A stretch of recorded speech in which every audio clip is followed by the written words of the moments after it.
বাংলাদেশে সংখ্যালঘুদের নিরাপত্তা নিশ্চিত করতে অন্তর্বর্তীকালীন সরকারের গৃহীত পদক্ষেপকে স্বাগত জানিয়েছে যুক্তরাষ্ট্র।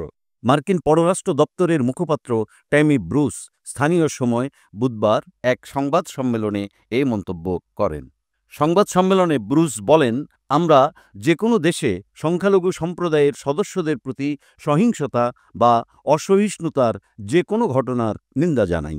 তবে বাংলাদেশে সকলের নিরাপত্তা নিশ্চিত করতে দেশটির অন্তর্বর্তীকালীন সরকারের গৃহীত পদক্ষেপকে স্বাগত জানাই। এটাই আমরা দেখছি, এটাই আমরা প্রত্যাশা করি এবং আশা করি এটি চলতে থাকবে। এদিকে সম্প্রতি ভারতীয় সংবাদ মাধ্যম এনডিটিভিকে দেওয়া এক সাক্ষাৎকারে মার্কিন জাতীয় গোয়েন্দা বিভাগের পরিচালক তুলসী গ্যাবার্ড বাংলাদেশ পরিস্থিতি ও ধর্মীয় সংখ্যালঘু নির্যাতন নিয়ে উদ্বেগ প্রকাশ করেন। তিনি অভিযোগ করেন, বাংলাদেশে সংখ্যালঘুদের নিপীড়ন ও হত্যা করা হচ্ছে। ইসলামপন্থী সন্ত্রাসীদের হুমকি এবং বিভিন্ন সন্ত্রাসী গোষ্ঠীর বৈশ্বিক তৎপরতা একই আদর্শ ও লক্ষ্য দ্বারা পরিচালিত হয়, যার উদ্দেশ্য ইসলামিক খেলাফত প্রতিষ্ঠা। তবে তুলসী গ্যাবার্ডের এই মন্তব্যের প্রতিবাদ জানিয়েছে বাংলাদেশের অন্তর্বর্তীকালীন সরকার।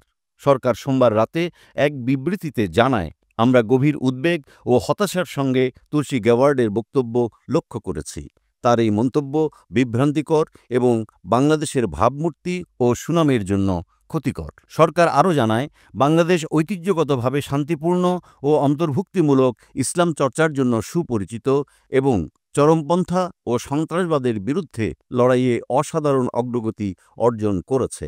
যুক্তরাষ্ট্রের পক্ষ থেকে সংখ্যালঘুদের নিরাপত্তা নিশ্চিত করতে বাংলাদেশের প্রচেষ্টাকে স্বীকৃতি দেওয়া সরকারের জন্য ইতিবাচক বলে মনে করছেন বিশেষজ্ঞরা। তবে তুলসী গ্যাবার্ডের মন্তব্য নিয়ে কূটনৈতিক অঙ্গনে আলোচনা অব্যাহত রয়েছে।